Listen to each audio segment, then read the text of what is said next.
Taxi वाले तो ऐसे सोच रहे हैं कि क्या चल रहा है जीवन में।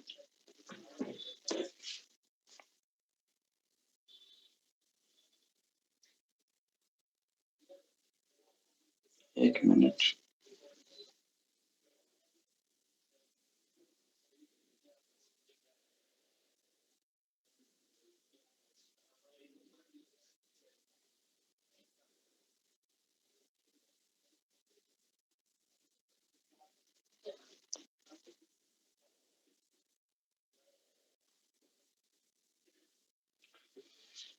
हम्म। तो सेशन शुरू करें। तो जैसा कि मैंने आपको बताया था कि सेकेंड ईयर की रिपोर्ट्स के नाम आपको याद रखने हैं, ठीक है। क्योंकि शॉर्ट नोट्स जो मैंने बनाए थे वो तो मिले नहीं, मतलब वो किसी के पास चले गए या फिर मिल नहीं रहे। ठीक है। हाँ, एक बार सचिन, आप क्लास में थे क्या लास्ट वाली में? ऑनलाइन में था सर। ओके ओके ओके, ठीक है। ठीक है, तो हम लोग डिस्कस करते हैं थोड़ा सा बेसिक। ये तो सारी चीजें ऑलरेडी मैं डिस्कस कर चुका हूँ कि पॉलिटी को कैसे डील करना है। 8 क्वेश्चन पॉलिटी के आ रहे हैं, 11 से 14 और 1 से 4, 11 से 14। ये बाकी सारी चीजें तो मैं डिस्कस कर ही चुका हूँ। इसके अलावा कौन कौन से पीवाई के इम्पोर्टेंट टॉपिक हम लगा चुके हैं वहाँ पे, तो इस पर एसएच करने की कोई जरूरत है नहीं। इसके अलावा ध्यान दो, मतलब जो इम्पोर्टेंट टॉपिक है, अगर कोई एक्ट आया है या कोई लॉ आया है तो उससे रिलेटेड हम लोग चीजें देख चुके हैं। पॉलिटी की बेसिक बेसिक चीजें मैंने करवा दी है, तो मैं इसको बस गो थ्रू करवा रहा हूँ। ऐसी कोई चीज तो नहीं है ना जो आपको यूज करनी है। Introduction, conclusion, reading between the line में ऑलरेडी आपको समझा चुका हूँ कि क्वेश्चन को कैसे तोड़ना है। और एक चीज मैं और आपको बता चुका हूँ कि अगर आप अभी वो इश्यू आ रहा है तो अभ्यास में मैं बाकायदा चारों पेपर हैं उनका एक एक क्वेश्चन मैं आपको कर बताऊंगा कि इस पेपर को कैसे तोड़ना था, इसको कैसे डील करना था। तो उसकी भी हम लोगों की प्रॉपर वो होगी, तो उस पर भी आपको चिंता करने की जरूरत नहीं है। तो अभी बस मैं ये दिखा रहा हूँ कि ये सारी चीजें ऑलरेडी आर्टिकल, अनुच्छेद, आयोग ऑलरेडी मैं करवा चुका हूँ आपको। डेटा फैक्ट ऑलरेडी करवा चुका हूँ। ठीक है, तो ये सारी चीजें तो मैं आपको ऑलरेडी करवा चुका हूँ। परिभाषा आधारित हो गया, इंट्रोडक्शन, ये सारी चीजें, डेफिनेशन, आर्टिकल, डिफरेंट टाइप के इंट्रोडक्शन में आपको करवा चुका हूँ कि नहीं, या मैंने पीडीएफ भेज दिया होगा आपको। तो एक बार उस पीडीएफ से गो थ्रू हो जाना, उसमें अच्छे आंसर क्या है, बुरे आंसर्स क्या है, बुरे इंट्रोडक्शन क्या है, अच्छे इंट्रोडक्शन क्या है, ऑलरेडी उस पीडीएफ में सब है। कंक्लूजन आपको कैसे लिखने हैं उन पीडीएफ से गो थ्रू हो जाना, एटलीस्ट तो आपको पता लग जाएगा, क्योंकि ज्योग्राफी वाले क्वेश्चन में कंक्लूजन लिखने में बच्चों को इश्यू आता है। ठीक है, तो वो जो मैंने पीडीएफ आपको शुरू में भेजी थी उनसे एक बार गो थ्रू हो जाना, आपको उसमें आइडिया हो जाएगा कि आपको करना क्या है एक्चुअली। ठीक है, इसको अब मैं उसमें कर रहा हूँ और उसके बाद फिर हम लोग इसी में एड ऑन करते रहेंगे पेजेस। आज का जो ओवरऑल टॉपिक है वो है सेकेंड एआरसी। क्या है भाई लोग? तो सेकेंड एआरसी की रिपोर्ट का नाम तो सबको पता होगा ना, कि कौन सी रिपोर्ट है, कितने रिपोर्टर, उनके क्या क्या एस्पेक्ट।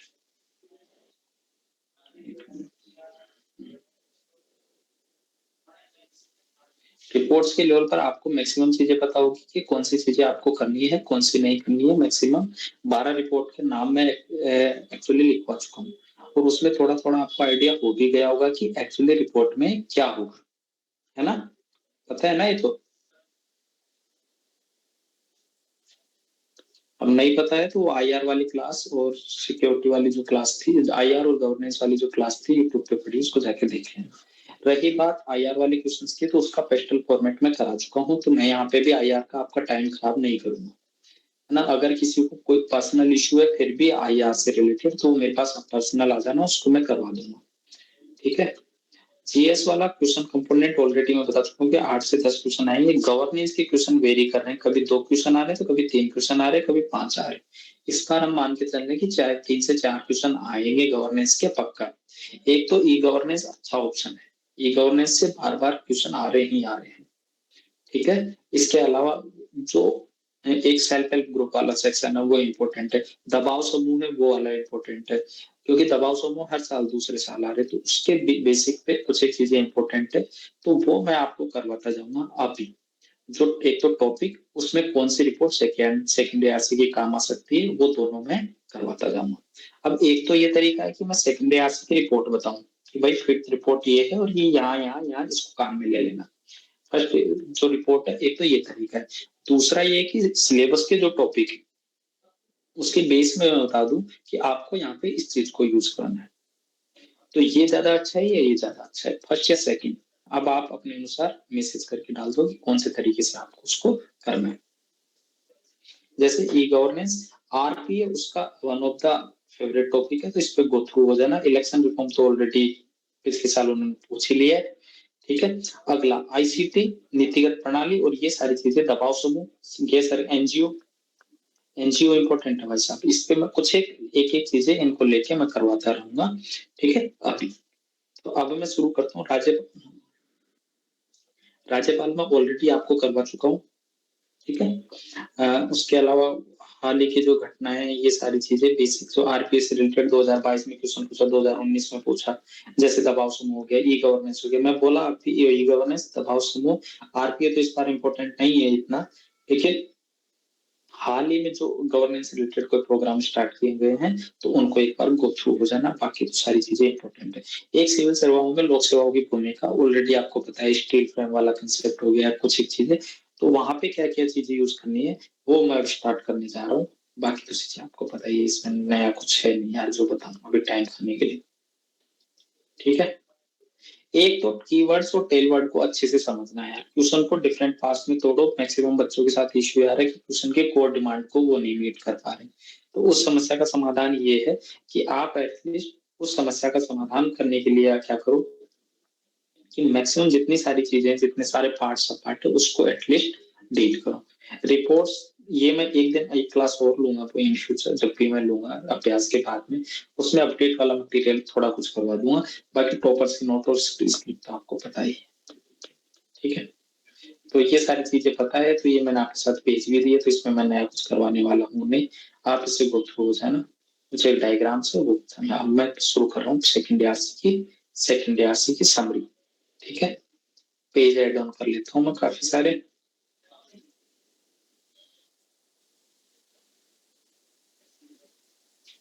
ठीक है। अब मैं लिखाता जा रहा हूँ, नोट डाउन करते जाना, बाद के लिए कुछ मत छोड़ना। ये क्लास लास्ट है, फाइनल है, इसको दोबारा मतलब देखने की जरूरत भी ना पड़े। अब बात कर रहे हैं हम सेकेंड आरसी की फर्स्ट रिपोर्ट।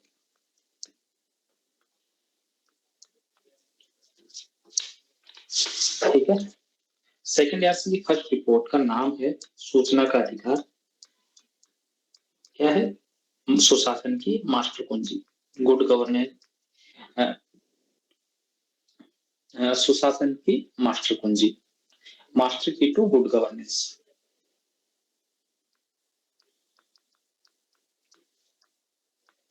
जहां पे भी आरटीआई वाला क्वेश्चन है, आपके लिए कुछ एक फैक्ट इंपॉर्टेंट है जानने। कौन कौन से? एक तो आरटीआई की धारा 4, और दूसरी कौन, धारा 8। धारा 4 कहती है कि लोक जो अधिकारी है उसको सूचना का स्वतः प्रकटीकरण करना पड़ेगा, और उसी को आधार बनाकर हम लोगों ने क्या किया है कि भाई सेकेंड आरसी की फर्स्ट रिपोर्ट और उसकी आरटीआई की धारा 4 एक्ट जो अधिनियम है 2005 वाला, उसकी धारा 4 कहती है कि भाई स्वतः प्रकटीकरण करना होगा। और उसी का बेस्ट प्रैक्टिस कौन है? राजस्थान का जन सूचना पोर्टल। इसको लिख लो यहाँ। जब भी आप आरटीआई का क्वेश्चन आए, आपको वे फॉरवर्ड में कंक्लूजन में ये जन सूचना पोर्टल आना ही आना चाहिए। अगर मैं बात करूं एक और इसके सुप्रीम कोर्ट के केस की, तो इसका सुप्रीम कोर्ट का केस है हमदर्द दवाखाना। मैंने इसी को नोट्स में नहीं लिखा है, मैं यही लिखाता जा रहा हूँ, तो इसको नोट डाउन करते जाना। ठीक है। हमदर्द दवाखाना बनाम भारत संघवाद,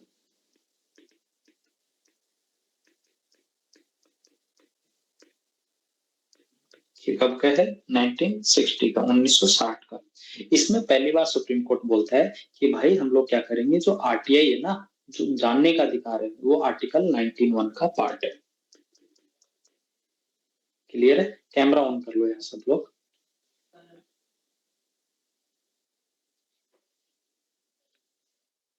ठीक है। यहाँ पे जब भी आरटीआई कोई क्वेश्चन आए या जब भी पारदर्शिता के सवाल पे आए तो वहां पे एक कोट हमेशा याद रखना, जेपी की जिंदा नस्लें जब सवाल पूछती है।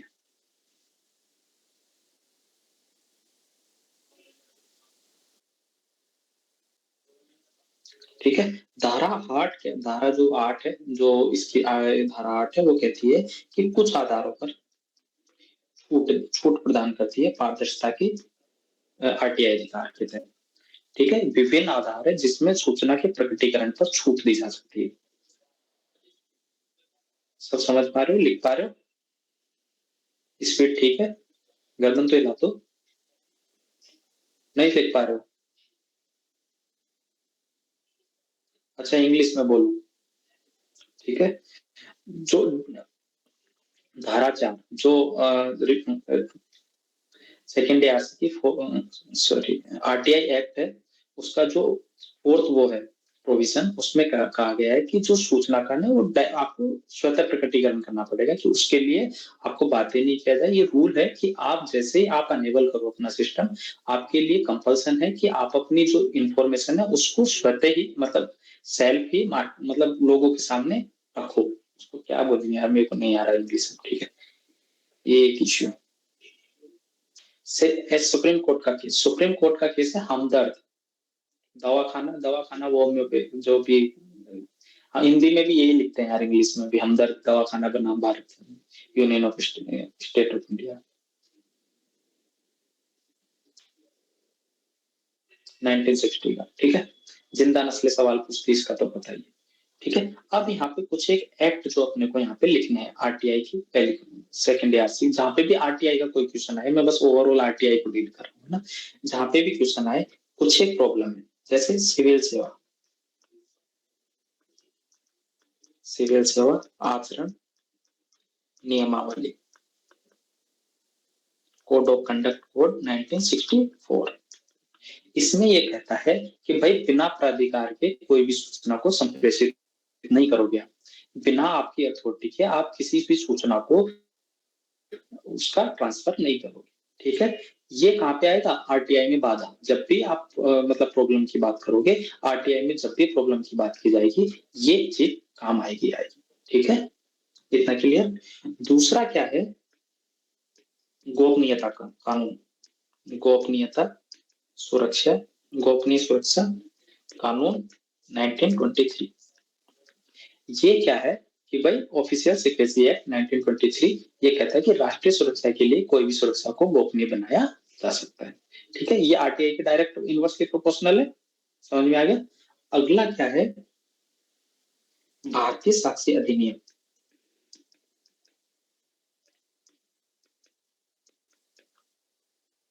ये तो पता ही होगा सबको। इसकी धारा 123 ये कहती है कि विवाद जो भी विभाग का अध्यक्ष है ना, उसके पास सूचना की गोपनीयता पारदर्शिता संबंधित नियम निर्णय होते हैं, तो वो अपने अनुसार डिस्क्रिप्शन लेगा। तो ये कुछ एक कानून है जो पारदर्शिता की संस्कृति के खिलाफ अवरोध उत्पन्न करते हैं। इसके अलावा चौथी चीज क्या है कि संसदीय सदस्य है ना, उसकी गोपनीयता की शपथ।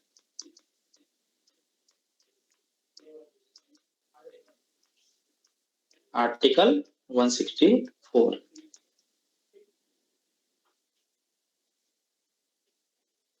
ठीक है, अब इन सारी चीजों का समाधान क्या हो? ये तो प्रॉब्लम हो गई। हाँ सर, बिल्कुल, ये तो हो गई प्रॉब्लम।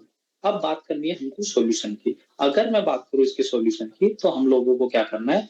आर्ट जैसे ही हम लोग आरटीआई की सेकेंड आरसी की फर्स्ट रिपोर्ट की बात करेंगे, तो इन सारी चीजों के सॉल्यूशन सेकेंड आरसी की फर्स्ट रिपोर्ट भी देती है, और दूसरा कौन देता है? संविधान समीक्षा आयोग। ये कब बना था? 2000 में, वेंकट कमीशन। इन दोनों ने मिलकर क्या बोला कि देखो, ऐसी बात है कि भाई एक तो लोक शिकायत निवारण तंत्र की स्थापना करो। ठीक है, इंग्लिश समझ में आ रही है ना इतनी तो? दूसरा क्या करना चाहिए कि ये मंत्री की पारदर्शिता की शपथ थी ना, गोपनीयता की शपथ थी, इसको पारदर्शिता की शपथ में बदल दो। कि भाई सबसे पहले आप हायर लेवल से स्टार्ट करो ना, कि पारदर्शिता की संस्कृति की शुरुआत करनी है।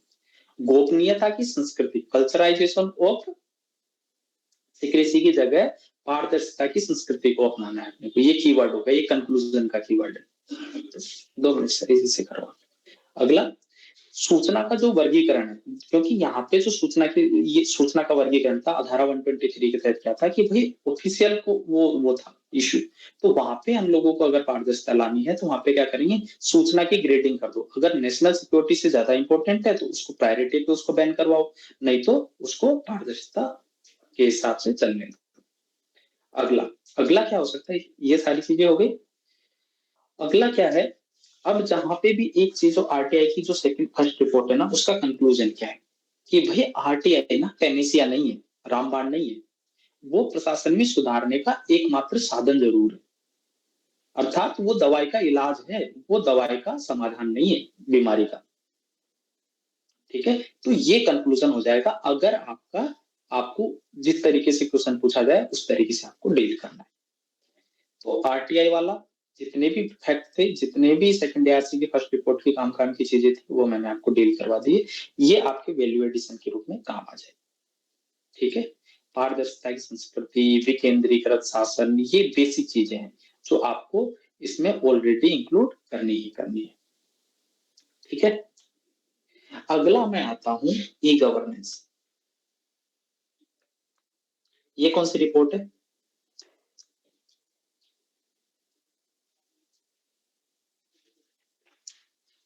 11th report. अगर मैं 11th रिपोर्ट की बात करूं तो 11th रिपोर्ट कहती है सेम चीजें जो हम लोगों ने देखा था। अभी यहाँ पे क्या देखा है, आरटीआई सुशासन की मास्टर कुंजी है ना, सेम कीवर्ड वहां पे बदल जाएगा। वहां पे कीवर्ड क्या हो जाएगा कि ई गवर्नेंस सुशासन की मास्टर कुंजी, कीवर्ड हो गया।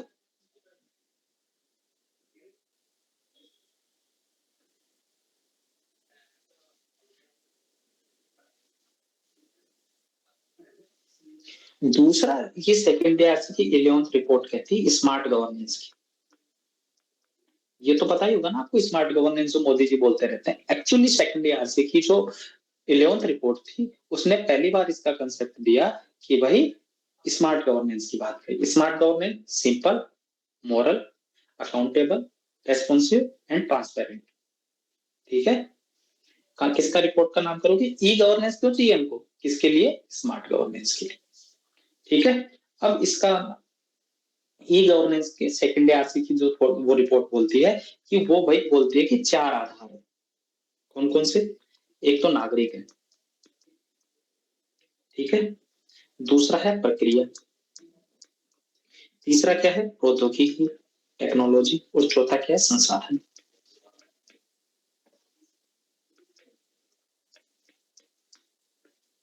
ये सेकेंड आरसी के 4 पिलर है।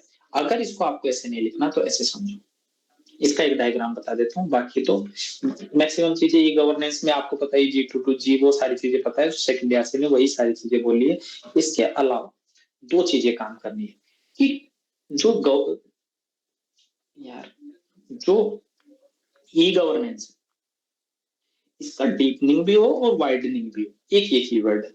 मतलब आपका जो विभाग है, एक तो मंत्रालय से लेकर पंचायत तक, ये है वाइड डीपनिंग, और एक मंत्रालय से दूसरे मंत्रालय तक, एक अधिकारी से दूसरे अधिकारी तक, दोनों और वाइडनिंग भी हो।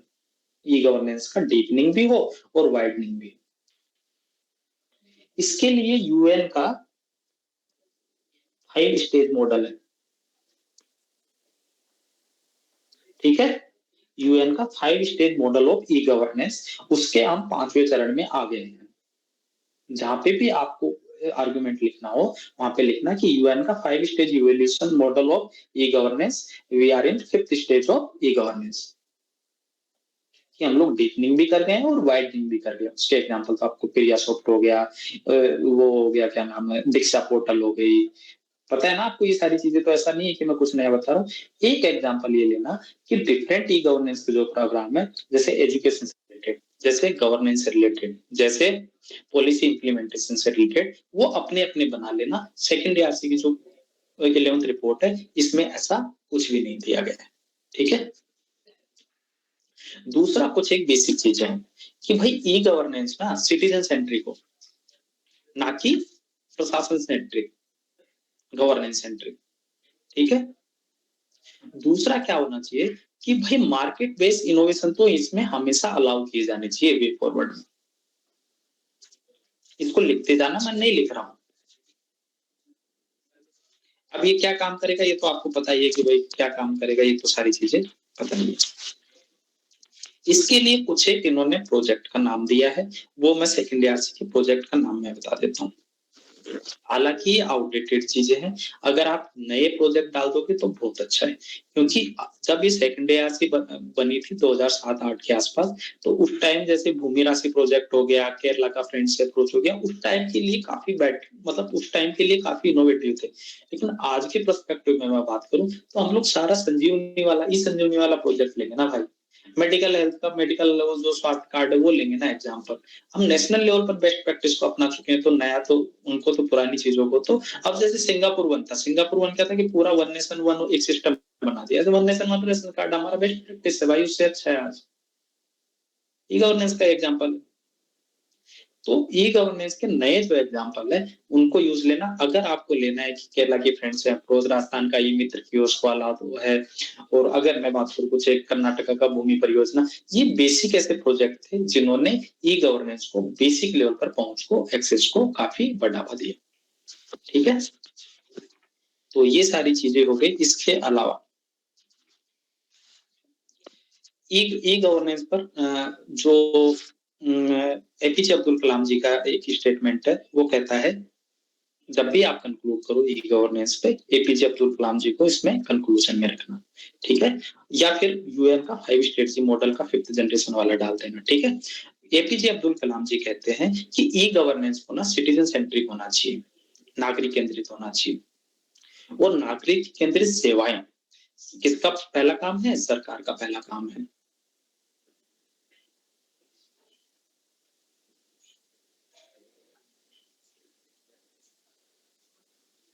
और किसी वर्ल्ड के किसी भी देश ने, किसी भी देश के 1 अरब लोगों ने आज तक कोई भी ई गवर्नेंस प्रणाली लागू नहीं की है, लेकिन इंडिया उसमें अग्रणी भूमिका में आ सकता है। ये उनका स्टेटमेंट था एपीजे अब्दुल कलाम जी का।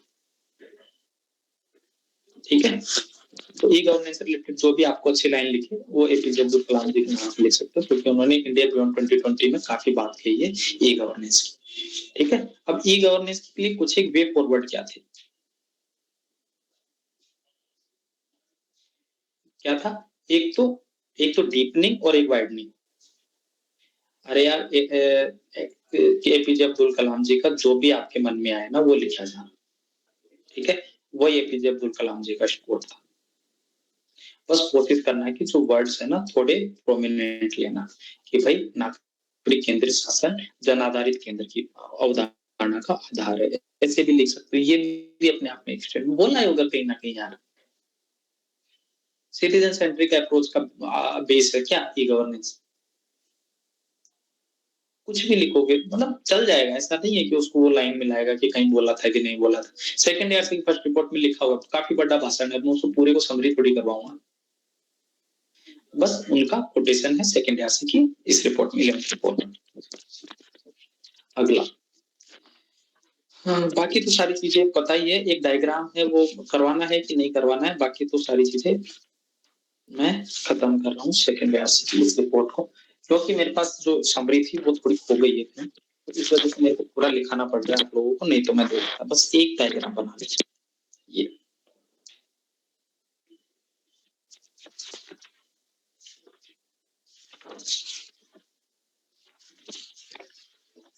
क्या डायग्राम था, एक मिनट।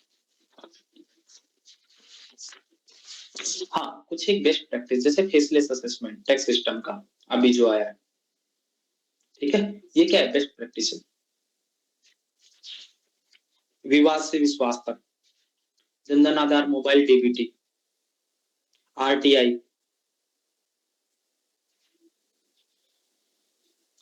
और इससे रिलेटेड शिलोंग घोषणा पत्र है, शिलोंग घोषणा पत्र, शिलोंग डिक्लेरेशन।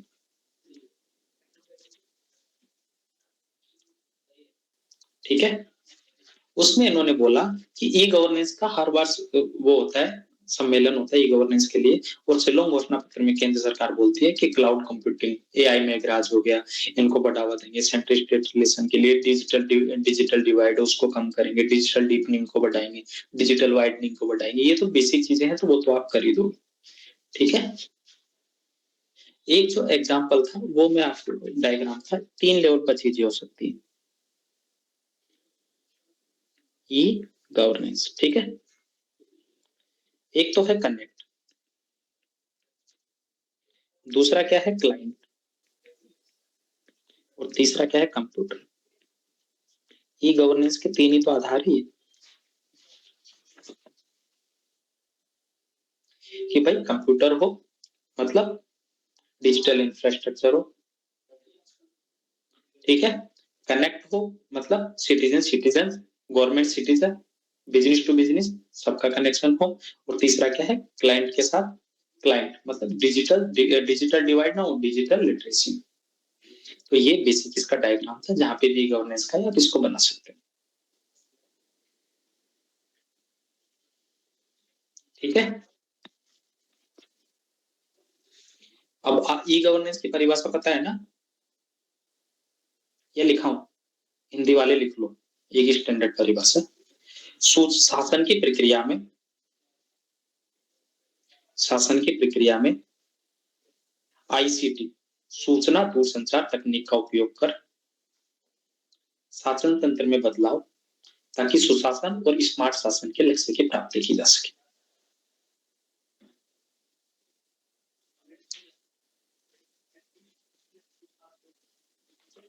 इसका डायग्राम बनाना हो, शासन, जनता,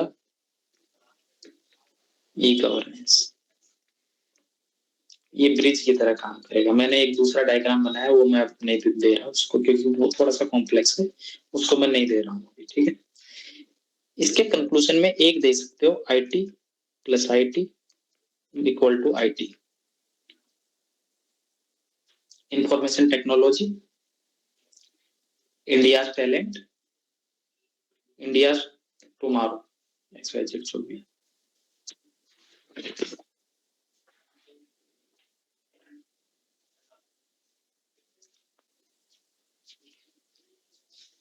ठीक है, तो रिपोर्ट कंप्लीट। कौन सी रिपोर्ट थी, ई गवर्नेंस से रिलेटेड। अरे आपको बेसिक जो जितनी इंफॉर्मेशन दी है ना, इसी को घुमा फिरा के लिखाना, ये मोर देन सफिशिएंट है।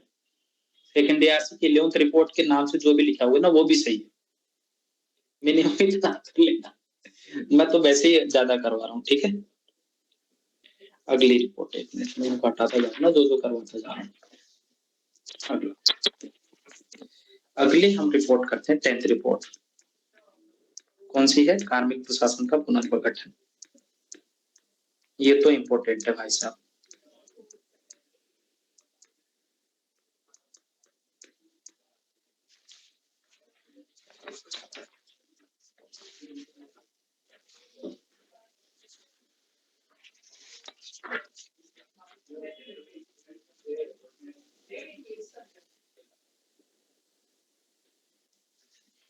इसमें कुछ एक कीवर्ड है जो मैं आपको दे रहा हूँ ना, एक मिनट।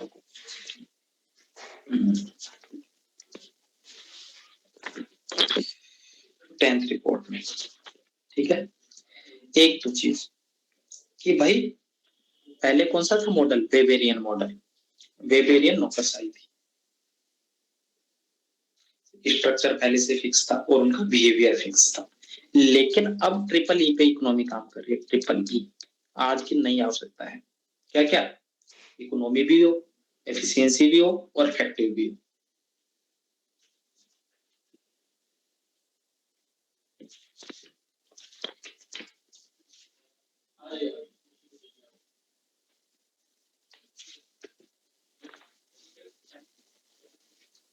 लिख लिया। उसके बाद कुछ एक चीजें मैं ऐड करवा रहा हूँ इसमें।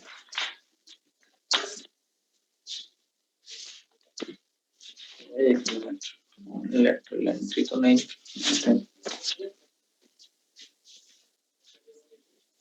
इसका इंपॉर्टेंस क्या है आपको पता है, बाकी सारी चीजें बेसिक है, बस इसमें एक देख लेना कुछ एक कीवर्ड कि सुशासन एसडीजी प्राप्त करने में सहायक है, नॉलेज बैंक के रूप में काम करता है। और वर्ल्ड बैंक कहता है कि ये स्टील फ्रेम है, किसका? इंडिया का।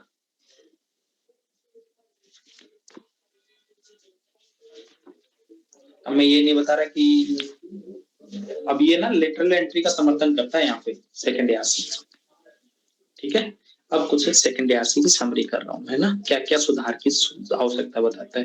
जहाँ पे भी समस्या है वो यही है, सुधार उन्हीं पे बताया जाता है जो समस्या हो, ठीक है। मैं वे फॉरवर्ड बता रहा हूँ मैक्सिमम चीजों को, क्योंकि हमारे वही काम आएगा।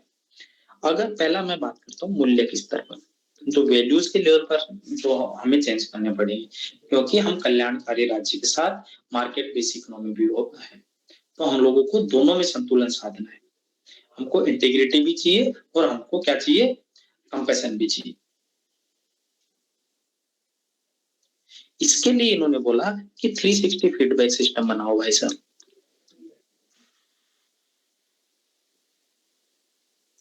ठीक है। 360 फीडबैक, कार्य निष्पादन प्रबंधन प्रणाली, वर्क मैनेजमेंट असेसमेंट सिस्टम, कार्य निष्पादन प्रबंधन प्रणाली 360 फीडबैक। दूसरा बोला इन्होंने कि भाई साहब ये तो ठीक है आपकी बात, लेकिन प्रशिक्षण के स्तर पर भी सुधार करो। और वो बोलते हैं कि मिड टर्म ट्रेनिंग एमटीटी, जिसके लिए कौन सा कोई भी प्रोग्राम आया है करनी होगी। इसके लिए अगर आपको कोई और फैक्ट जानना चाहिए तो मिड टर्म ट्रेनिंग के लिए योगेंद्र समिति, इसने भी यही सिफारिश दी थी।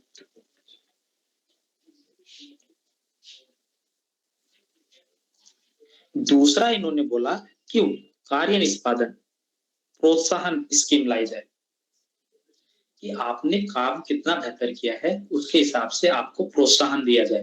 दिक्कत क्या है कि भाई अगर आपने खराब काम किया तो आपको दंड मिलेगा, लेकिन अच्छा काम नहीं किया, अच्छा काम किया तो आपको पुरस्कार मिलेगा ही नहीं। लेकिन उसी को बेस बनाकर हम लोगों ने क्या किया, सिविल सर्विस से रिलेटेड बेस्ट प्रैक्टिस के लिए अवार्ड देना शुरू किया। जो सिविल सेवक एक ही दिन दिए जाते हैं वो बेस्ट प्रैक्टिस। उसके लिए सेकंड एआरसी बोलती है कि न्यूनतमवादी दृष्टिकोण से अपनाकर संपूर्ण कर्तव्य परायणता की ओर जाना पड़ेगा। मिनिमलिस्ट अप्रोच से निकलकर आपको मैक्सिमम ड्यूटी का निर्माण करना पड़ेगा, ठीक है। ओवरऑल ड्यूटी को आपको समझना पड़ेगा। मिनिमलिस्ट अप्रोच क्या है कि भाई कानून में लिखा है, भाई मेरे लिए क्या था, अगर मेरे लिए मिनिमलिस्ट अप्रोच क्या होती है कि मेरे को बताया कि लक्ष्य का बैच लेना, जो पीपीटी है उसको डिस्कस करके खत्म कर दूं। लेकिन मैं अपनी जिम्मेदारी समझ रहा हूँ और मुझे पता है कि आपको जरूरत क्या है, तो वो मैं क्या अपना कर रहा हूँ, ड्यूटी बेस सिस्टम पे काम कर रहा हूँ कि मैक्सिमल मतलब जो मेरी एक्चुअल ड्यूटी है, संपूर्ण ड्यूटी है, उसका निर्वहन कर रहा हूँ। अंग्रेजी वाले कंफर्ट है इसमें, समझ में आ रहा है सब कुछ, ठीक है। तो सेकंड एआरसी की 10th रिपोर्ट इसके लिए ये कार्मिक ये बोलता है कि लेटरल एंट्री को अलाउ किया जाए,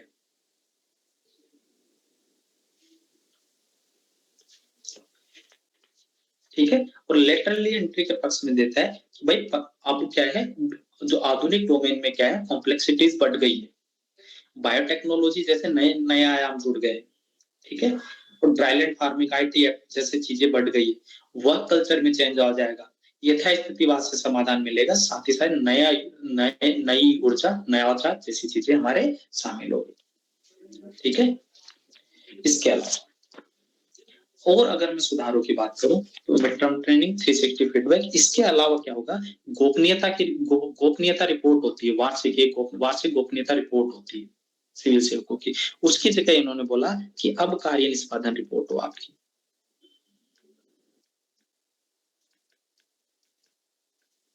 कि भाई सीक्रेसी जो रिपोर्ट थी ना आपकी, personal secrecy report, secret report होती है जिसको बोलते हैं गोपनीयता रिपोर्ट, सीक्रेट रिपोर्ट जो पर्सनल लेवल पर होती थी, उसकी जगह उन्होंने बोला कि कार्य निष्पादन रिपोर्ट होनी चाहिए आपकी, ठीक है। दूसरा इन्होंने बोला कि भाई सब्सिडियरिटी के सिद्धांत पे आप काम करो, सब्सिडियरिटी का सिद्धांत, ये सब्सिडियरिटी का सिद्धांत क्या है पता है आपको या बताऊं? सब्सिडियरिटी का सिद्धांत ये है कि भाई आप उतना ही काम करो जितना आवश्यक हो, बाकी काम नीचे विकेंद्रीकृत कर दो। अगला इन्होंने बोला कि सिविल सोसाइटी जो एनजीओ है, सॉरी एनजीओ है, सिविल सोसाइटी है, इसके साथ मिलकर, ये कंक्लूजन है इसका सेकंड ईयर की जो 10th रिपोर्ट है कार्मिक प्रशासन का पुनर्गठन, उसका कंक्लूजन ये है कि जो लोक सेवक संगठन है, लोक सेवा संगठन है, सिविल सोसाइटी है, उसके साथ लोक सेवकों को मिलकर सामूहिक रूप से जो समाज की समस्याएं उनका समाधान करना पड़ेगा और एक सशक्त भारत, विकसित भारत की ओर लेके जाना पड़ेगा, जहां पे प्रोसेस बेस्ड जो अकाउंटेबिलिटी उसकी जगह प्रोडक्टिव बेस्ड अकाउंटेबिलिटी में आपकी अकाउंटेबिलिटी हो, जवाबदेहिता हो, लेकिन आपकी प्रक्रिया आधारित जवाबदेहिता नहीं हो कि भाई आपको नोटिंग करनी है और आपने ये काम कर दिया तो कैसे किया। आपका प्रोडक्टिविटी बेस्ड जवाबदेहिता, परिणाम आधारित जवाबदेहिता। ठीक है, और कुछ एक चीजें हैं तो हाँ, दूसरा ये कहता है कि सिविल सेवा बोर्ड का गठन हो, सिविल सर्विसेज बोर्ड का गठन हो, जो तबादलों की हो गई या और सारे काम है उनकी जांच करे। ठीक है, टीएसआर सुब्रमण्यम कमेटी भी इससे संबंधित है।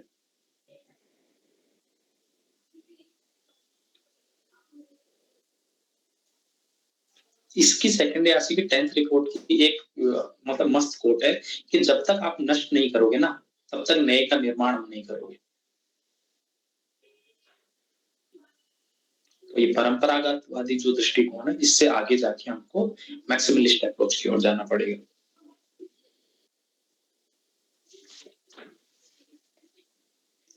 जब भी सिविल सर्विस बेस्ड रिफॉर्म आए, अब ऐसे समझो, ये मैं बेसिक खाका बता रहा हूँ, ये लिखो मत इसको, ठीक है। जब भी कोई रिफॉर्म आए, जब भी किसी चीज में, तो सोचो अगर सिविल सर्विसेज या पुलिस रिफॉर्म है तो 3 लेवल पर देखना। एंट्री के लेवल पर क्या कर सकते हैं, कि जब चयन हो रहा है वहां पे क्या कर सकते हैं, कि स्पेशलाइजेशन की मांग है तो पेपर उसी अनुसार डिजाइन। सेवा के दौरान क्या कर सकते हैं, कि भाई नियम आधारित ब्यूरोक्रेसी हो, रूढ़िवादी हो, स्पेशलाइज मतलब जो क्रम हो उसमें सुधार किया जाए। उसके बाद असेसमेंट हो, प्रॉपर असेसमेंट हो, मिड टर्म ट्रेनिंग हो, प्रोत्साहन हो, उसको 360 फीडबैक हो।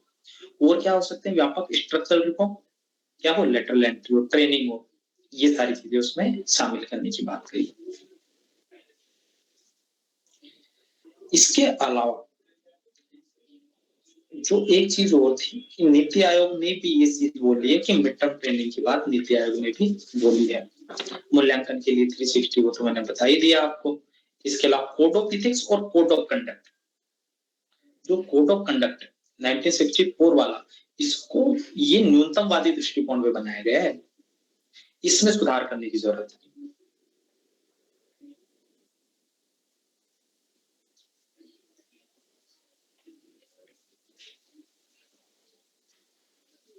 दूसरी एक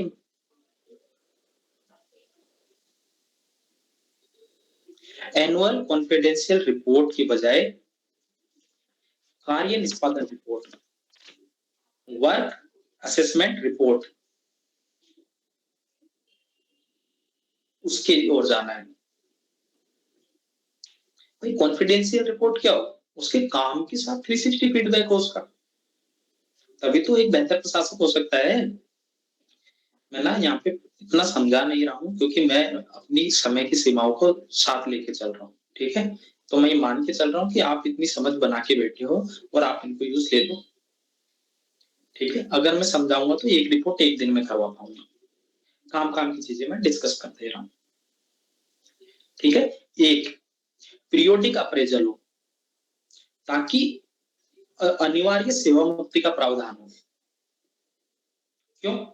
क्योंकि भाई साहब आपका कार्य निष्पादन अच्छा नहीं है, एक बार आप अधिकारी बन गए, उसके बाद आपकी अगर इस तरीके से काम नहीं किया तो आपके लिए, प्रशासन के लिए एक बोझ बनकर बन जाओगे। उसको बोलते हैं रेगुलेटरी कोलेस्ट्रॉल, मेरे को याद होगी सारी कीमत। तो रेगुलेटरी कोलेस्ट्रॉल नहीं बनना है उनको, उनको अनिवार्य सेवा मुक्ति करो पीरियोडिक अप्रेजल के साथ। जैसे हाल ही में क्या हुआ था, 27 IRS थे ना, उनको अनिवार्य सेवा मुक्ति दी थी, ठीक है। एक मस्त आपके लिए केस स्टडी के लिए आपको मस्त चीज दे रहा हूं कि जहां पे भी लोक सेवा से रिलेटेड आपको कोई सुधार की बात की जाए या प्रशासन से रिलेटेड आपको कोई बात की जाए तो इस रिपोर्ट को काम में लेना। और एक केस और दे रहा हूं, TSR Subramaniam versus Union of India 2013 का केस। जहां पे भी आप बोलोगे ना कि भाई मैं मंत्री जी की बात नहीं मानूंगा और मैं उनको बोलूंगा कि आप लिखित सलाह दो तब मैं आपकी बात मान लूंगा, क्योंकि कई बार धमकाने वाली केस स्टडी आती है ना भ्रष्टाचार वाली, तो वहां पे आप लिखना कि TSR Subramaniam versus Union of India 2013 case में सुप्रीम कोर्ट कहता है कि आप ना लिखित ऑर्डर पर ही कार्रवाई करोगे, मौखिक ऑर्डर पर कार्रवाई नहीं करोगे लोक सेवा। तो ये कहाँ काम आएगा आपकी केस स्टडी में। तो ये सिविल सर्विसेज रिफॉर्म से रिलेटेड बेसिक वो थी सेकंड ARC की 10th रिपोर्ट में बोली। इतना लिख लिया, ये वजन तो नहीं हो रहा आपके लिए, एकदम वही चीजें हैं जो आपने पहले पढ़ी है, बस इनको एक वे मिल गया कि किसको बेस बना के आपको बात करनी है। ठीक है, एक मिनट में और देख लेता हूँ कुछ और है क्या। एक फिटनेस बार की कंसेप्ट दिया इन लोगों ने, फिटनेस बार। फिटनेस बार क्या हुआ कि भाई 20 वर्ष पूरा होने के बाद आप देखो कि कोई जो लोक सेवक है वो लोक सेवा की जो आवश्यकता है उनके फिटनेस बार में बैठ रहा है कि नहीं बैठ रहा। अगर नहीं बैठ रहा तो उसको मिड टर्म ट्रेनिंग दो, और अगर फिर भी नहीं मान रहा तो उसको निपटा डालो, जैसे मोदी जी ने 27 IAS ऑफिसर के साथ किया।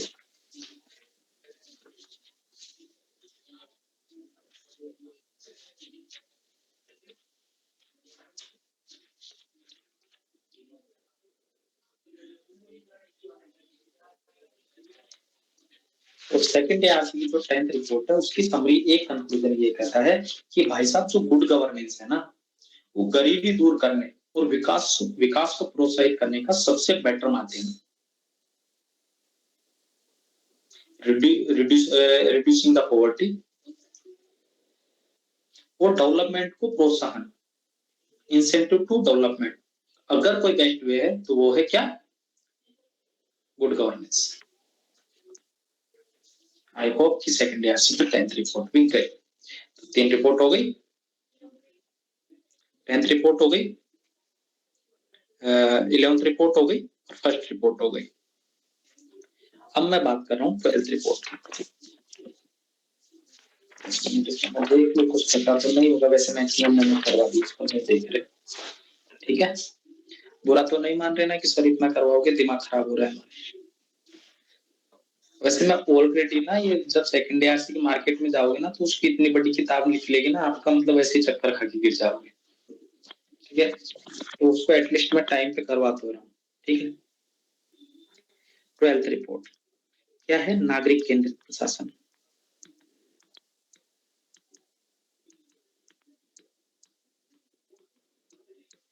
आपको देखो मिनिमलिस्ट इतना ध्यान रख लेना कि सेकंड ARC की कितने नंबर रिपोर्ट में किस किस चीज के बारे में कहा है, बाकी तो आपके जो मन में है ना वो भी लिखा है। मेरा दायित्व है कि मैं थोड़ा सा ईमानदारी से आपको बेसिक समरी दे दूं। ठीक है, कि उसमें किस किस चीज के बारे में बात करी है। ठीक है, नागरिक केंद्रित शासन वाले जो एक कंसेप्ट था गांधी जी वाला, मैं ऑलरेडी बता चुका हूँ, ये वाला और ये वाला बता चुका हूँ ना, ये वाला कंसेप्ट।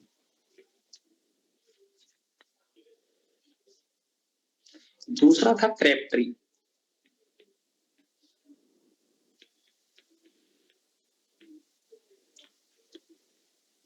ये पता है आपको, ये बताओ क्रैप ट्री क्या है क्या नहीं है।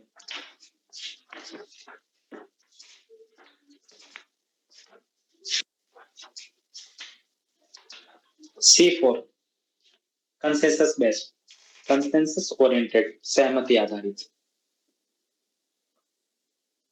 R4 रेस्पॉन्सिव, A4 अकाउंटेबल जवाबदेही, P4 पार्टिसिपेटरी सहभागिता आधारित, T4 ट्रांसपेरेंट पारदर्शी, R4 रेस्पॉन्सिव अनुक्रियाशील, E for effective and efficient, दक्ष और E for equitable and inclusive, समावेशी और समताधारी। ये गुड गवर्नेंस के 8 पिलर हैं जो किसने बोले हैं? किसने बोले? कोई बता दो अब तो।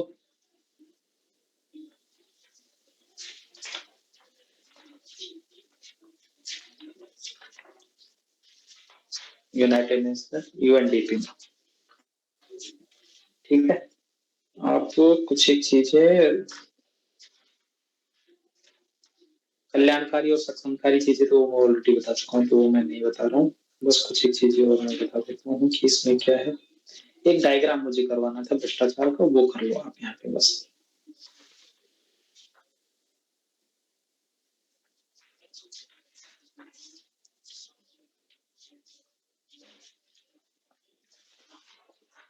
हाँ, ये डायग्राम कर लो। यहाँ पे है भाई नागरिक, सिटीजन। यहाँ पे है प्रशासक, यहाँ पे है उद्योगपति, और यहाँ पे है राजनीतिक। ठीक है, बना रहे हो कंटिन्यूस? ये भाई साहब, ये इतने बॉक्स हैं। अब इनका कहीं ना कहीं कुछ ना कुछ संबंध चलता होगा। ये क्या कर रहा है? राजनीतिक इसको पैसा दे रहा है। वो क्यों दे रहा है? वोट खरीदने के लिए।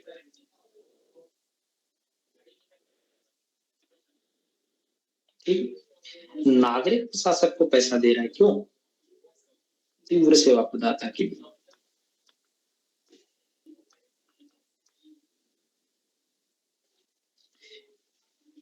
ये प्रशासक राजनीतिकार को क्यों पैसा दे रहा है? ट्रांसफर के लिए।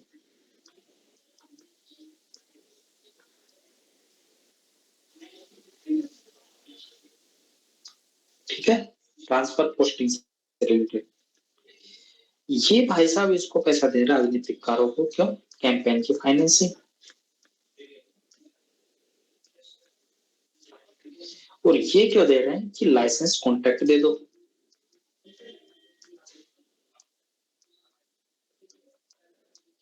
और उद्योगपति फिर राजनीतिकार ये क्या कर रहा है कि निम्न गुणवत्ता से है।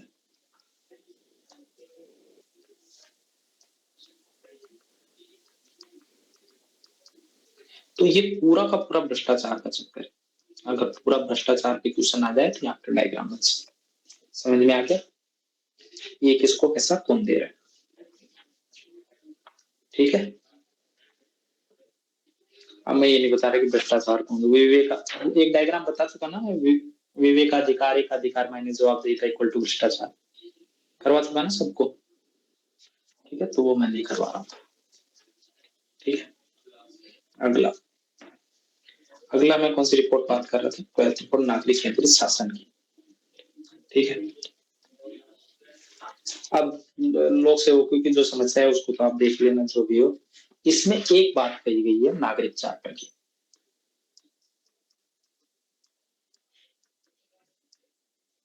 अब सिटीजन चार्टर क्या है आपको पता है? सिटीजन चार्टर के कौन कौन से आयाम है वो भी आपको पता है। क्यूसी बेस्ट क्या क्या होनी चाहिए वो आप देख लेना।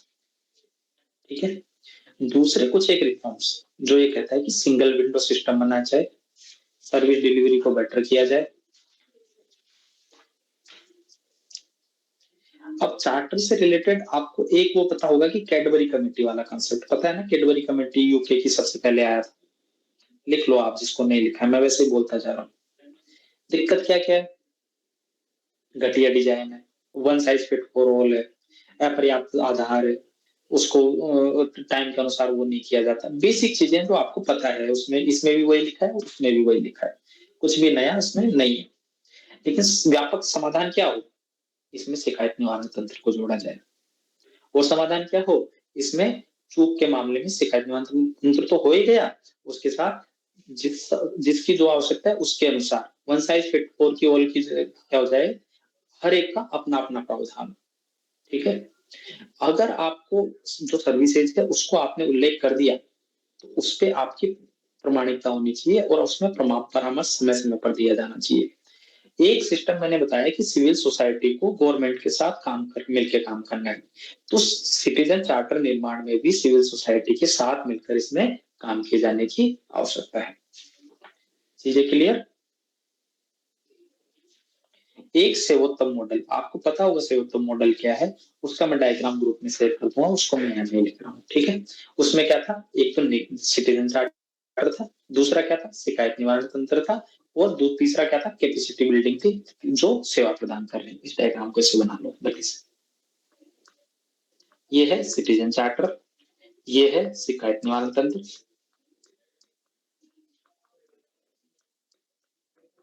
तीसरा क्या है, सेवा प्रदाता,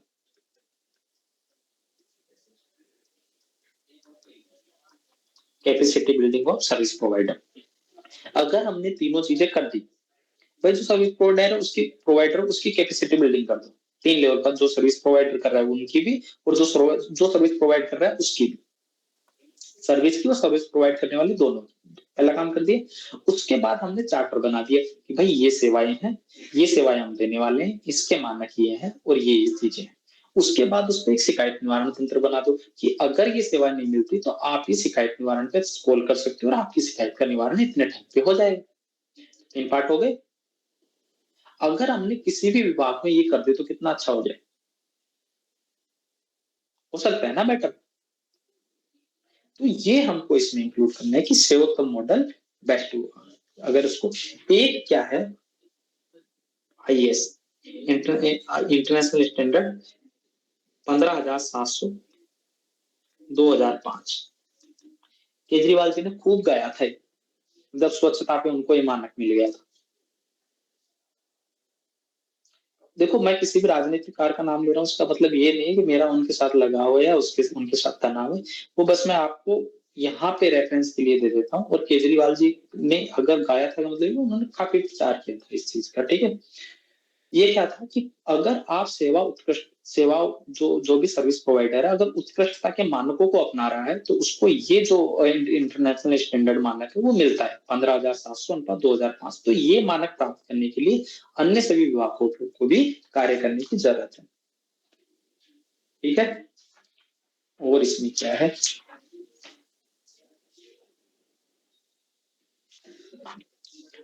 एक तो वो आपको पता ही होगा, निर्णय निर्माण से लेकर निर्णय क्रियान्वयन तक नागरिकों की भागीदारी ली जाए, वो तो आपको पता ही है, बेसिक है ना। दूसरा ये कहता है प्रत्यायोजन का सिद्धांत, जिसको सब्सिडियरिटी मॉडल भी कहते हैं। Principle of subsidiarity.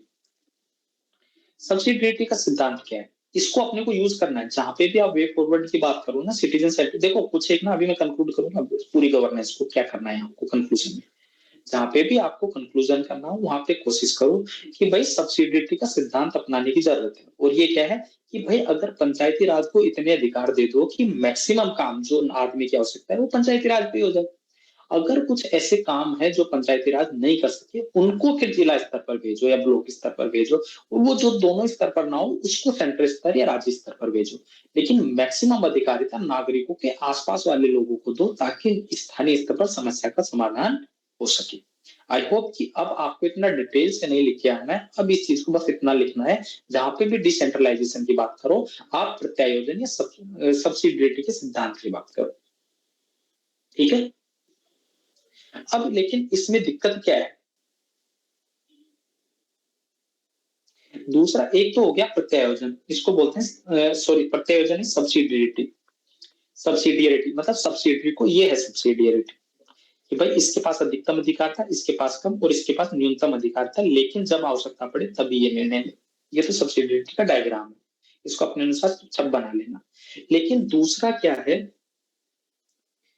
डेलीगेशन। दूसरा डेलीगेशन पे क्या है कि सब्सिडियरिटी और डेलीगेशन ना एक दूसरे से संबंधित है। डेलीगेशन क्या है कि भाई मेरा काम है पढ़ाना, ठीक है, लेकिन आप में से मैं किसी एक को पहले ही ये सारी चीजें डायग्राम बना के करवा दूं, ठीक है, और वो पर्सन क्या करे कि ये सारी चीजें आपको डिलीवर कर दे। तो ये है डेलीगेशन। आई होप कि मैंने दोनों कंसेप्ट अच्छे से समझा दिए हैं, इनको यूज करके आना जहां पे भी गवर्नेंस से रिलेटेड क्वेश्चन आए, गुड गवर्नेंस। तो सेकंड ईयर की कौन सी रिपोर्ट है? 12th report citizen centric governance. उसमें कहता है सेकंड ईयर कि भाई हमको क्या करने की जरूरत है? डेलीगेशन करने की जरूरत है। हमको क्या करने की जरूरत है? सब्सिडियरिटी के सिद्धांत की जरूरत है, ताकि हम अपने काम को न्यूनतम स्थानीय स्तर पर स्थानीय समस्याओं का समाधान, स्थानीय समस्या स्थानीय समाधान, ठीक है, ये क्लियर है? लोकल प्रॉब्लम लोकल सॉल्यूशन, ये करने की जरूरत है। लेकिन प्रॉब्लम क्या है यहाँ पे? लोकल प्रॉब्लम ये है कि भाई सब्सिडियरिटी और जो प्रत्यायोजन है, ठीक है, डेलीगेशन कर तो दें, लेकिन दिक्कत ये अगर वहां पे बेनिफिट मिलता है, अगर मान लो मैं आपको दे दूं कि भाई आशुतोष तुमको आज से पढ़ाने का काम तुम्हारा, अब आशुतोष अच्छा पढ़ा रहे हैं मान लो, ठीक है, तो मैं कहूंगा तुम सब पास हो गए, तो मैं बोलूंगा मेरा मेरा क्रेडिट है, मैंने बोला था इसको। अगर आशुतोष ने खराब पढ़ाया, अच्छा पढ़ाया और तुम सब फेल हो गए, तो मैं बोलूंगा तो आशुतोष ने पढ़ाया था, मैंने तो पढ़ाया ही नहीं था, इसलिए फेल हुए। तो डेलीगेशन की सबसे बड़ी प्रॉब्लम ये है कि जो उच्चस्थ अधिकारी है वो जवाबदेही नहीं लेना चाहते, वो बस उसका क्रेडिट लेना चाहते हैं। और निम्नस्थ अधिकारी की चुनौती यह है कि वो चाहता है कि मेरे को एटलीस्ट जो मैं कर रहा हूँ, वो चाह रहे कि भाई उसको भी पता है भाई आपने कितने, मतलब आपको अगर मैं एक बेसिक एग्जांपल दूं रेलवे ट्रेन एक्सीडेंट का, तो कितने ट्रेन एक्सीडेंट सुने? कोई राजनीतिक वो नहीं है एग्जांपल, कितने ट्रेन एक्सीडेंट सुने? आपने कभी सुना है कि एआरएम डीआरएम को कभी प्रॉब्लम हुई है? नहीं हुई। कौन जाता है? ट्रेन का ड्राइवर। स्टेशन मास्टर तक को प्रॉब्लम नहीं होती। तो दिक्कत क्या है कि सब्सिडिटी एक तो देते नहीं है, और देते हैं तो फिर समस्या जब भी आ जाती है उसी पे भाड़ा फोड़ देते हैं। तो ये एक समस्या है, इस समस्या का समाधान करना आवश्यक है। और सेकंड ईयर की 12th रिपोर्ट कहती है कि हमको प्रत्यायोजन और सब्सिडियरिटी दोनों की जरूरत है, डेलीगेशन और सब्सिडियरिटी दोनों की जरूरत है, लेकिन साथ ही साथ एक बेहतर कार्य संस्कृति, एक बेहतर कोड ऑफ कंडक्ट, एक बेहतर कोड ऑफ इथिक्स, इनके अनुपालन की आवश्यकता है। ठीक है,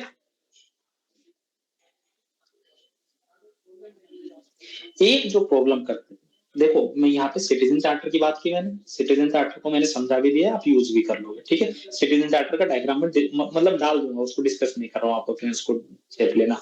ये मैंने आपको किसका डायग्राम दे दिया है? सेवोत्तम मॉडल का। उसके अलावा मैंने डेलीगेशन और ये सब्सिडियरिटी का सिद्धांत ये इसको अपने अनुसार बना लेना, बेसिक आइडिया दे दिया मैंने।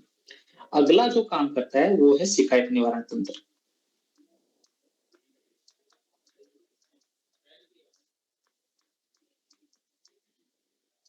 तो अब जब भी आप सेकंड ईयर की 12th रिपोर्ट की बात करोगे सिटीजन सेंट्रिक गवर्नेंस की, अगर भ्रष्टाचार की चीज है सिटीजन सेंट्रिक गवर्नेंस के थ्रू सोल्व कराओ।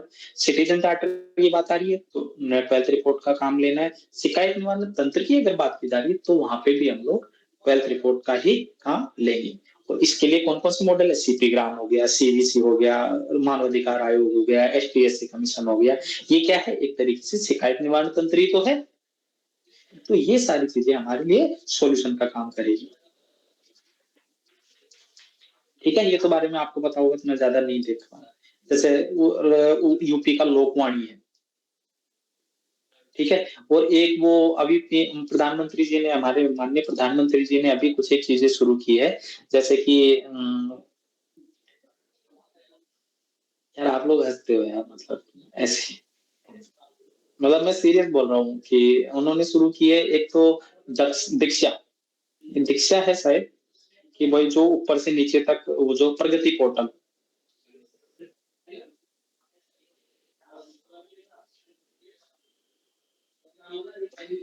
ठीक है। दूसरा एक इंटरनल ग्रीवांस सिस्टम भी हो, हर एक सिस्टम में जो भी ऑर्गेनाइजेशन है उसमें इंटरनल ग्रीवांस सिस्टम भी हो, जैसे सी बॉक्स वाला कंसेप्ट आपने सुना होगा, ठीक है, वो बेस्ट प्रैक्टिस है। तो हर एक विभाग में इंटरनल ग्रीवांस सिस्टम मैकेनिज्म हो, strong internal grievance redressal mechanism होना ही चाहिए।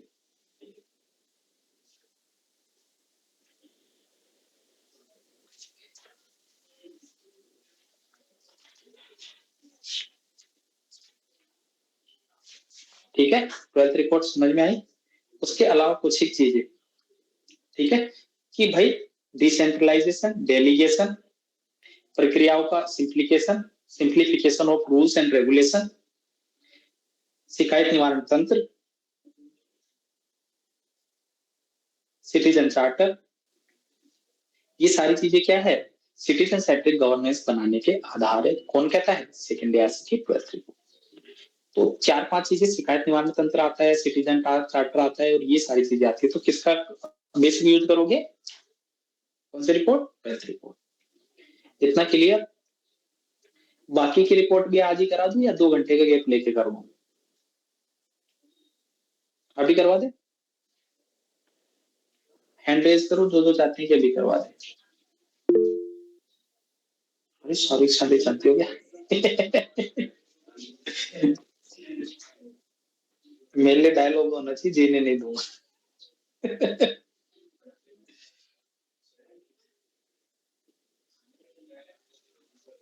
अगला, अब कुछ एक दो रिपोर्ट और है जिनको मैं इंपोर्टेंट है उनको मैं पहले करूंगा, जैसे 9th रिपोर्ट है। ठीक है,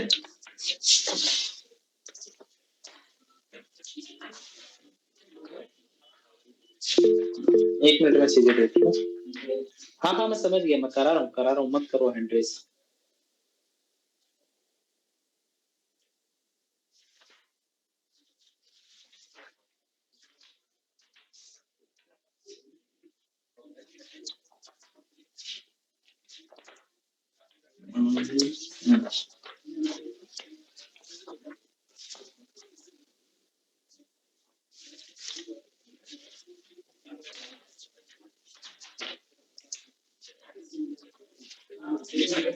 अभी तो काफी रिपोर्ट बच रहे हैं, बहुत काम बच रहे हैं।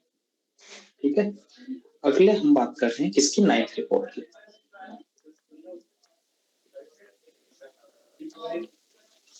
9th रिपोर्ट क्या है? सामाजिक पूंजी एक साझी नियत है।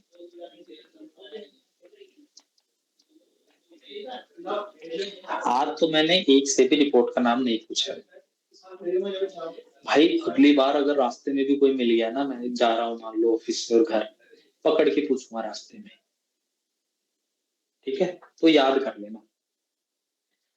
और मैं इसलिए नहीं बोल रहा कि मेरे को कोई मजा आने वाला है, एटलीस्ट आपका जब भी गवर्नेंस का कोई क्वेश्चन आएगा आपका कंक्लूजन रेडी है। जहां पे भी आतंकवाद का क्वेश्चन आएगा आपका कंक्लूजन रेडी है, आपको कुछ करना ही नहीं। मैं इतना करा रहा हूँ कि जहां पे भी आपको आर्ग्यूमेंट देना पड़ेगा ना, इवन कोई भी टॉपिक पे, तो आपके पास आर्ग्यूमेंट रहेगा। और वो मैं समझा भी रहा हूँ, ऐसा नहीं है कि समझा नहीं रहा हूँ। सब्सिडियरिटी का सिद्धांत, जब भी पंचायती राज आएगा सब्सिडियरिटी सिद्धांत यूज करोगे फॉरवर्ड में। डेलीगेशन का यूज करो सब्सिडियरिटी के सिद्धांत के साथ, पंचायती राज के साथ। संसदीय समिति पे आए तब भी इसको यूज करो। तो ये तो आपको यूटिलाइज करना, आपको सीखना है।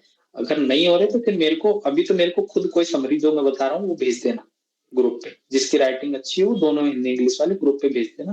क्योंकि मेरे को भी, मैं भी पूरी समरी को जो मैंने लिखे हुए ना, हाईलाइट किए हुए, उन्हीं को, हाईलाइटेड चीजों को ही मैं करवा रहा हूँ। क्योंकि मेरी जो समरी थी वो कहीं गायब हो गई है, या आशुतोष जैसे लोग ले गए हैं मांग मांग के कि सर नोट्स दे दो। ठीक है, अगला, गांधी जी कहते हैं, गांधी जी नहीं कहते एक्चुअली, मैंने ये बताया भी था कि जो क्या है सोशल कैपिटल। सोशल कैपिटल समझाई थी ना मैंने इकोनॉमिक्स में, human capital, social capital, ethical capital, ये सारी चीजें मैं चर्चा कर चुका हूँ। अगर मैं बात करूं सामाजिक पूंजी की साझी नीति, तो इसमें कुछ एक चीजें हैं कि social social society, social capital क्या है कि जो एक नेशन के लिए सोशल ग्लू की तरह काम करती है, गोंद की तरह। जानते हो ना गोंद क्या होता है? अरे वही जिससे किताबें कहते थे। ठीक है, ये वर्ल्ड बैंक की परिभाषा है।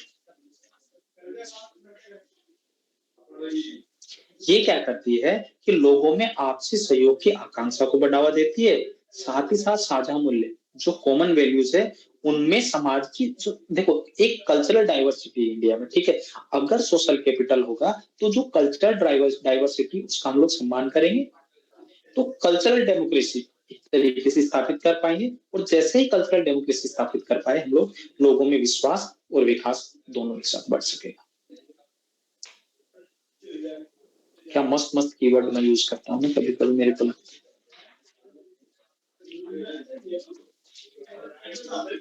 अब देखो, सामाजिक पूंजी, जब भी एनजीओ से रिलेटेड कोई रिफॉर्म की बात आए, मैं रिफॉर्म अभी बता दूंगा, बस मैं बता रहा हूँ कि कहाँ कहाँ यूज करनी है।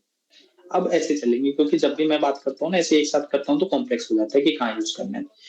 दूसरा, जब भी आप सेल्फ हेल्प ग्रुप की बात करोगे, सेकंड ईयर की 9th रिपोर्ट काम आएगी आपकी। ठीक है, जहां पे भी आप फाइनेंशियल इंक्लूजन की बात करोगे, माइक्रो फाइनेंस की बात करोगे, क्या काम आएगी? सेकंड ईयर की 9th रिपोर्ट।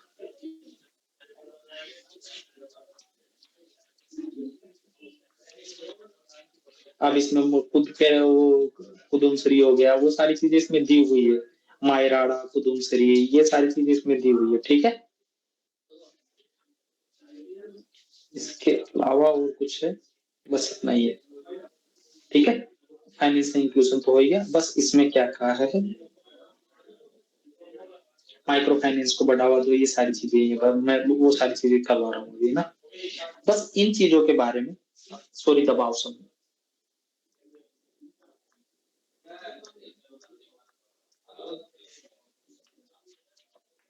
इन सारी चीजों के बारे में जब भी चीजें आए तो अपने को एड ऑन यहाँ पे करनी ही करनी है। अब मैं कुछ एक कंक्लूजन करवा रहा हूँ आपको, एनजीओ से रिलेटेड क्या वे फॉरवर्ड है, क्या इन्होंने सुझाव दिए, और एक एक चीज से रिलेटेड। ठीक है, एनजीओ से रिलेटेड एक तो अपने को कुछ एक डेटा फैक्ट याद रखना है। इसमें मैं डेटा फैक्ट ऑलरेडी करवा चुका हूँ कि भाई एक तो है रूरल, दूसरा है अर्बन। इसमें अनुपात क्या है कि अगर 1000 लोग हैं यहाँ पे और यहाँ पे भी 1000 लोग हैं, तो यहाँ पे 4 एनजीओ है भाई साहब 1000 लोगों। जबकि रूरल में क्या है, कितने हैं? 2.3 एनजीओ है। तो एक रीजनल डिस्पैरिटी हम कहीं ना कहीं यहाँ पे देख सकते हैं एनजीओ को की वर्किंग को लेकर। ये क्या होते हैं? सोसाइटी एक्ट 1860, उसके तहत प्राय रजिस्टर रहते हैं। दर्पण पोर्टल अपने को यूज करना ही करना है।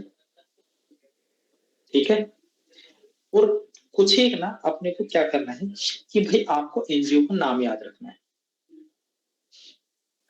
नाम कैसे याद रखने हैं? आपको पता होना चाहिए कि भाई क्या है, मुद्दे आधारित कौन है, एनवायरमेंट से related WWF, green peas, IUCN, self जैसे सहायता समूह है, PRS इंडिया, चैरिटी ग्रुप क्या है, गूंज हो गया, हनी बी हो गया, ग्रास रूट, राजनीति क्या है, RSS हो गया।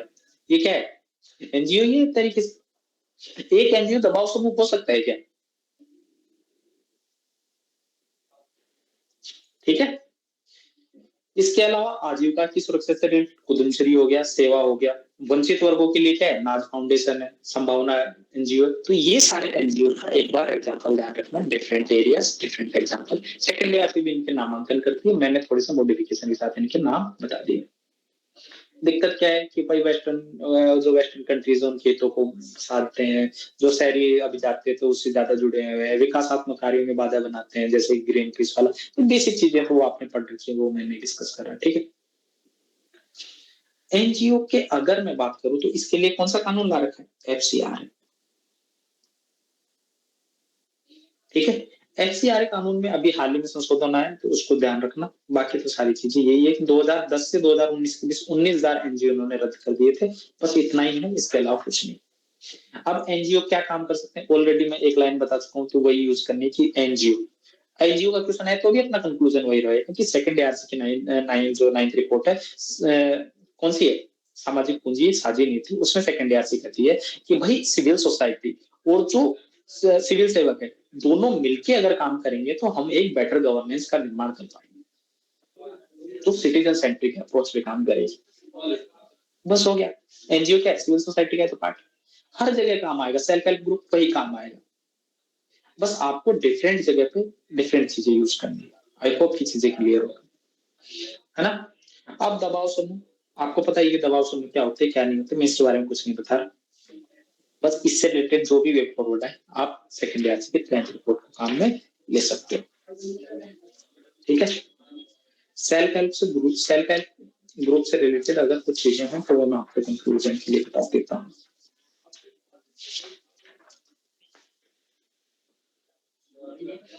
ठीक है, एक तो नाबार्ड का ई शक्ति प्रोजेक्ट इसमें बेस्ट प्रैक्टिस का एग्जांपल है। और इनके साथ ना सेकंड एआरसी की 10th रिपोर्ट कहती है कि इनको ना आप एज ए आजीविका के साधन की तरह मत देखो, इनको फ्यूचर एंटरप्रेन्योर की तरह देखो, भावी उद्यमी की तरह। लेकिन दिक्कत क्या है सेल्फ हेल्प ग्रुप की? ड्वार्फिज्म। जैसे एमएसएमई ड्वार्फिज्म था ना, सेल्फ हेल्प ग्रुप ड्वार्फिज्म यहाँ पे कंसेप्ट आएगा।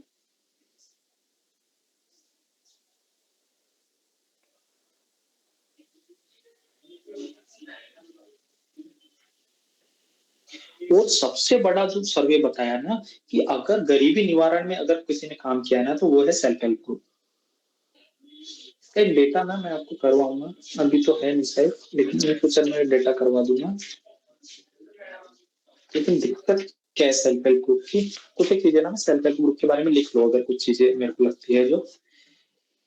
हाँ, एक तो नाबार्ड वाला तो ई शक्ति प्रोजेक्ट तो मैंने बता ही दिया। महिला सशक्तिकरण में इसने भूमिका निभाई। Spill over effect, spill over effect इसका काफी होता है। जैसे स्पिल ओवर इफेक्ट क्या होता है? काम एक ही होता है लेकिन इसके प्रभाव 3-4 जगह होते हैं। लाइक कैसे कि भाई दे तो रहा आजीविका सुरक्षा है, लेकिन इससे क्या होगी? पोषण सुरक्षा, महिलाओं की जो जीवन दशा है वो भी बेटर होगी। ठीक है, जो चाइल्ड मोर्टिलिटी रेट है, मदर मोर्टिलिटी रेट है, एमएमआर, वो कम होगी। और सोशल जस्टिस का एक बेस बन गया है। ठीक है, सोशल कैपिटल का तो बेस है ही। कुछ एक उदयमसिरी केरला का 1988 में शुरू हुआ। 4.4 मिलियन लोग रुके जुड़े हुए, कैटरिंग सेवाएं, बस इतना बहुत है। इसका क्या इंपॉर्टेंट है? डेमोक्रेटिक डीपनिंग एक कीवर्ड है। पीडीएस ऑपरेटिंग महाराष्ट्र का। बैंकिंग कोरस्पॉन्डेंस के रूप में भी काम करता है, बैंक सखी प्रोग्राम। चैनल ऑफ कम्युनिकेशन की तरह काम करते हैं। मनरेगा के क्रियान्वयन में काफी योगदान दिया इन्होंने। और पोषण और मातृत्व सुरक्षा इस पिलोर इफेक्ट वाला कंसेप्ट में बता चुका हूँ। दिक्कत क्या है? दिक्कत है कि नॉर्थ ईस्ट में तो ओनली 3% काम करते हैं। 3% इन नॉर्थ ईस्ट, और 95% है वो अनऑर्गेनाइज सेक्टर में काम कर रहे हैं।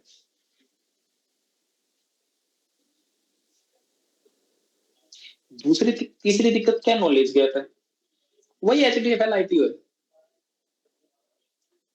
कुछ भी नया नहीं बता रहा। एचडीएफएल आईटी चलेगा, दौड़ेगा इसमें।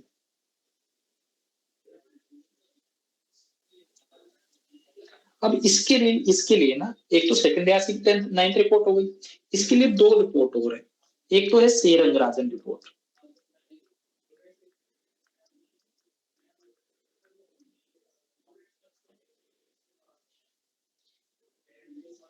सी रंगराजन रिपोर्ट कहती है कि भाई सेल्फ हेल्प ग्रुप है ना, इससे एक की फैक्टर है किसका?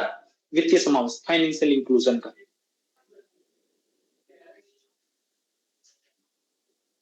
लेकिन इनकी कुछ एक प्रॉब्लम है, जैसे कि कम्युनिटी जो कम्युनिटी का जो नेटवर्क है वो कमजोर है, उसको बेटर किया जाए। अनुपयोगी कार्यों में जो फाइनेंस जो एक्सपेंस होता है उसको कम करो। इनका जो कोलेटरल है उसकी सिक्योरिटी दो।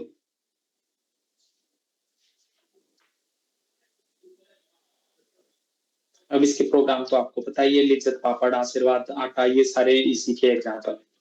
ठीक है, बस इतना ही सेल्फ हेल्प ग्रुप से रिलेटेड था, बाकी आप लिख दो। ठीक है, 9th रिपोर्ट कंप्लीट। किस किस के बारे में लिखना है, क्या क्या लिखना है, आप जो आपका मन करे वो लिख देना, वो चलेगा। बस जो इंपॉर्टेंट मेरे को लगा वो मैंने बता दिया उस रिपोर्ट से रिलेटेड। अब कुछ एक रिपोर्ट, 1-2 रिपोर्ट और जो इंपॉर्टेंट है, बाकी में तो फिर मैं नाम बता के छोड़ दूंगा। ठीक है, 4th रिपोर्ट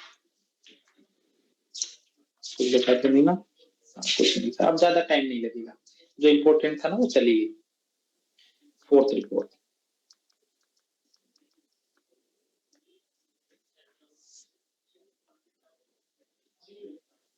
गांधी जी वाला कोटेशन में करवा ही चुका हूँ इस 4th रिपोर्ट का। ठीक है,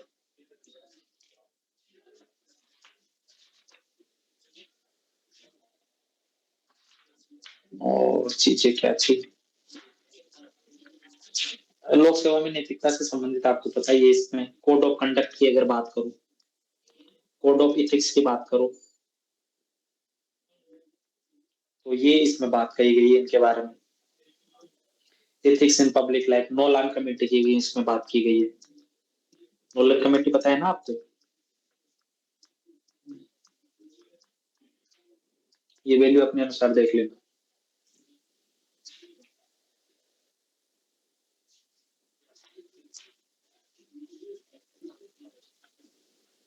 ये बात करता है कि भाई क्यों, मतलब लोक सेवकों के लिए कोड ऑफ एथिक्स क्यों हो? जो संसद है, जो मंत्री है, उनके लिए भी तो कोड ऑफ एथिक्स होनी चाहिए ना। और जहां पे भी आप दल बदल की बात करो, जहां पे भी आप संसद की जो कार्यदक्षता उसकी कमी की बात करो, वहां पे फोर्थ रिपोर्ट काम में लो ना भाई। सेकंड ईयर की फोर्थ रिपोर्ट तो बोली है एमपी लेड स्कीम हो या संपत्ति का ब्यौरा देने हो, किसी से भी रिलेटेड। इसी रिपोर्ट में गांधी जी के 7 पाप की बात की भाई साहब, जो यूपीएससी ने पूछा है।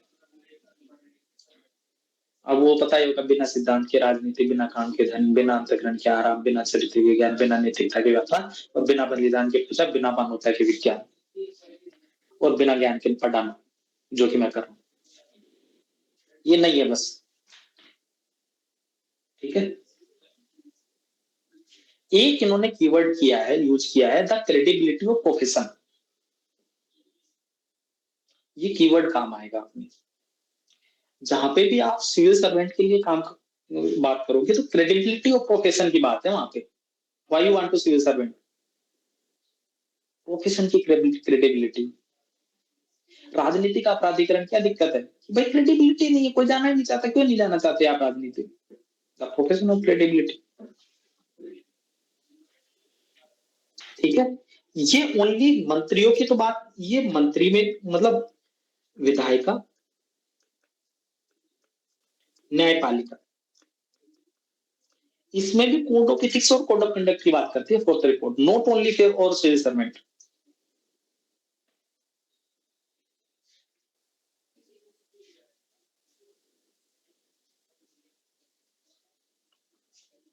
और न्यायपालिका ने क्या किया कि अपनी जो इथिकल जो है फ्रेमवर्क, भाई एक इथिकल फ्रेमवर्क होना चाहिए सबके लिए। तो उन्होंने थोड़ी देर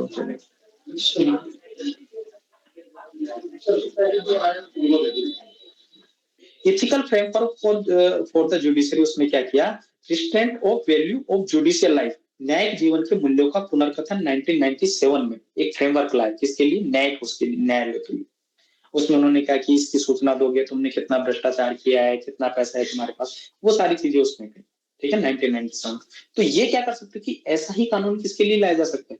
जैसे तो हम लोगों ने कोड ऑफ कंडक्ट का चुनाव आयोग का, उसमें है ऐसा प्रोविजन, लेकिन एक जो चयनित अधिकारी है उनके लिए भी तो किया जा सकता है। और फिर भ्रष्टाचार के समाधान से रिलेटेड जब भी आपको कोई बात करनी हो तो हम लोग इसको यूज करेंगे ही करेंगे, ठीक है। तो आपको पता ही होगा आर्टिकल 311, आर्टिकल 311 क्या पता है ना आपको? लोक सेवकों के संरक्षण से संबंधित। तो सेकंड ईयर से बोलते हैं कि 311 का जो प्रोविजन है ना, इसको थोड़ा सा वो करो भाई, आर्टिकल 311, इसको थोड़ा सा लूज करो। इसमें क्या है, ज्यादा संरक्षण दे दिया, इस वजह से भ्रष्टाचार बढ़ रहा है। ये बात करते हैं सोशल ऑडिट की।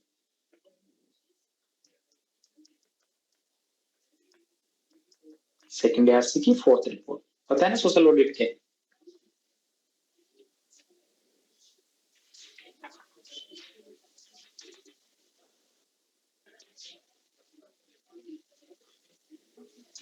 ये बात करता है इंटीग्रिटी पे एक्ट।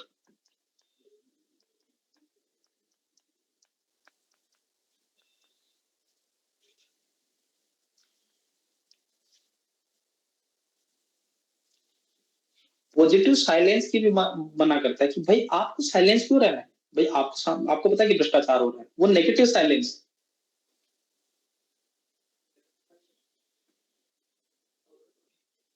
इसमें इन्होंने बोला कि अगर आप पॉजिटिव साइलेंस की बात करता है कि वो जो मैंने बोला टोरा, ये पॉजिटिव साइलेंस, मैंने 2-4 बार बता चुका हूँ इसको बारे में, ग्रुप पे भी डाला। पॉजिटिव साइलेंस क्या? अगर आपके पास कोई कानून नहीं है, आपने नियमित टाइम पे जवाब नहीं दिया, तो आपको मानेंगे कि आपकी गलती है। प्रशासन को मानना चाहिए। अगर आपके पास कोई कानून नहीं है और आपको कुछ मांगा गया तो आप मानोगे आपका अप्रूव हो गया चीज। पॉजिटिव साइलेंस की बात करता है, ये करता है डिस्क्रिप्शन को कम किया जाए, रूल बेस्ड सिस्टम बनाया जाए।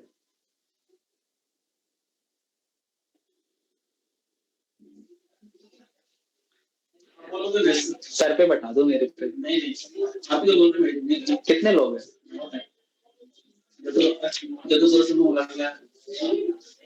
थोड़ा जल्दी करते हैं, ठीक है, फिर ही करता हूँ। अच्छा, तो पीछे अरुण सर क्या कर रहे हैं? चलो ठीक है। भाई साहब जल्दी सेशन कंप्लीट करना पड़ेगा, बाकी चीजें हम लोग बाद में कर लेंगे। 2-4 रिपोर्ट है तो मैं मतलब 9:30 के आसपास करूंगा, 15-20 मिनट की चीजें हैं तो मैं वहां कर दूंगा, है ना। रिकॉर्ड करके यूट्यूब पे मिल जाएगी, तुम्हारा देख लेना यार। काम की चीजें मैं डिस्कस कर दिया हूँ, ये लास्ट रिपोर्ट है जो सबसे ज्यादा इंपॉर्टेंट है। बाकी का तो नाम और सुझाव, बस इतना ही काम है, तो वो मैं करवा दूंगा, ठीक है। वैसे मेरी बैटरी चली गई और मैं अभी कुछ नहीं कर पाऊंगा क्योंकि काफी लोग वो है वेटिंग में, ठीक है। बाकी शिकायत निवारण तंत्र, ये सारी चीजें मैं बता ही चुका हूँ, ठीक है। Protecting the honest civil servant, उसकी भी ये बात करते हैं।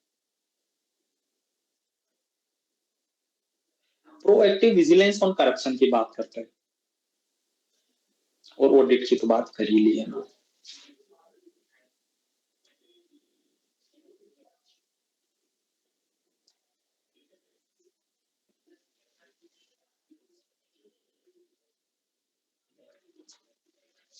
ठीक है, तो सेकंड या फोर्थ रिपोर्ट में ये सारी चीजें हैं, इनसे एक बार गो थ्रू हो लेना। मैक्सिमम चीजें मैंने करवा दी है, अभी 2-3 रिपोर्ट और है, ठीक है। एक तो मेरे हिसाब से थर्ड रिपोर्ट है, मतलब वो जो काम की चीजें लिखनी थी मैंने लिखवा दी है। इन फ्यूचर वाली जो रिपोर्ट है मैं उनको आज 9:30 के आसपास में सेशन लूंगा, आधे घंटे की क्लास मैक्सिमम, इससे ज्यादा नहीं लूंगा तब का, ठीक है। उसमें जितने भी काम की चीजें हैं वो मैं जल्दी करवा दूंगा ना। बाकी ठीक है, सेशन के लिए धन्यवाद। आई होप कि पॉजिटिव सेशन रहा होगा, फायदा तो कुछ मिला ही होगा। बाकी गांधी जी की 7 बात तो आपने पढ़ ही ली है, ठीक है। वो समरी भेज देना, जिसने बना ली है वो समरी मेरे को एक बार भेज देना, थोड़ा सही तरीके से। 9:30 पे मिलते हैं।